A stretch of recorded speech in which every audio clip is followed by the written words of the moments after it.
நாங்க என்னென்னமோ பேச போறாரு, 1 மணி நேரம் போட்டு போட்டு காட்சி எடுக்க போறாரு, என்னென்னமோ நினைச்சுட்டு இருந்தோம் சார். ஒண்ணுமே நடக்கல. எங்களுக்கே சப்புன்னு இருக்கு. எதிர்பார்ப்பு நாங்க ஆனா பயங்கரமா உளவுத்துறை அரண்டுருச்சு. உளவு திமுக உளவுத்துறை அரண்டுருச்சு. தான் நான் சொல்றேன். உளவுத்துறை பேசும்பொழுது, எங்க எதிர்பார்ப்புங்கிறது எங்களுக்கு வந்து பயங்கர எக்ஸ்பெக்டேஷன் இருந்துச்சு. ரியாலிட்டியில பார்க்கும் பொழுது அது வந்து என்ன இது 4 நிமிஷம், 3 நிமிஷம், 2 நிமிஷம் தான் பேசிட்டு போறதுக்கு எதுக்கு இவ்வளவு கஷ்டப்படுறாங்க, இவ்வளவு மெனக்கடுறாங்க. 3 நாளா டிவில வந்து விஜய் வரப்போறார், விஜய் போறார், இவ்வளவு பில்டப்லாம் குடுக்குறீங்க. ஆனா கடைசி நேரத்துல தான் தொண்டர்களுக்கே தெரியும் விஜய் வரப்போறாருன்னு. அதெல்லாம் இல்ல.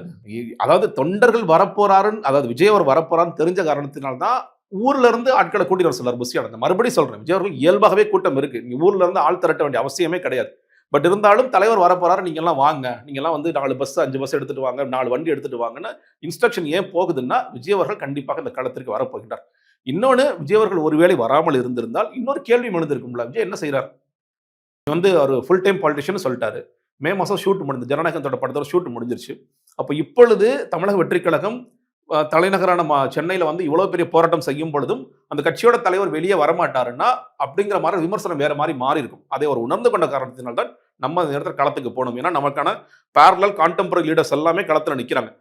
நம்ம மட்டும் வீட்ல இருக்கோம்னு சொல்லி, நம்ம வீட்ல வந்து ஏதாவது முக்கியமான அரசியல் வேலையை பார்த்துட்டு இருந்தேன்னா பிரச்சனை இல்ல. எந்த அரசியல் வேலையும் இல்லாத போது நான் களத்திலேயும் இல்ல அப்படின்னா, மிகப்பெரிய பிரச்சனையானது உணர்ந்து கொண்டதால் வந்தார். அதனால் வரப்போகின்றார் என்பது தொண்டர்களுக்கு கண்டிப்பாக தெரியும். அது அந்த போராட்டத்திற்கு பெர்மிஷன் வாங்குறோம்னு முடிவு பண்றாங்க இல்லையா? அப்பொழுதே தெரியும். நீங்க அவர் வர்றதுனால தான் முன்கூட்டியே பெர்மிஷனையும் அவங்க எதிர்பார்க்கிறாங்க. நீங்க கோர்ட்ல கூட போய் ஏன் போடுறாங்கன்னு கேட்டீங்கன்னா, இது வந்து ஒருவேளை விஜய் வராம இருந்தா கோர்ட்டுக்குலாம் போயிருக்க மாட்டாங்க. சரி ஓகே தள்ளி போனா பார்த்துக்குறோங்க. இன்னொரு 5 நாள் தானே, ஒரு 10 நாள் தானே. விஜய் அவர்கள் வர்றதுனால தான் பக்காவா இத பிளான் பண்ணணும். ஏன்னா நீங்க ஒரு சைடு புஷியானந்த் வந்து இன்னைக்கும் நல்லா ஆர்கனைஸ் பண்ணுவார்னா ஆர்கனைஸ் பண்ணுவார்.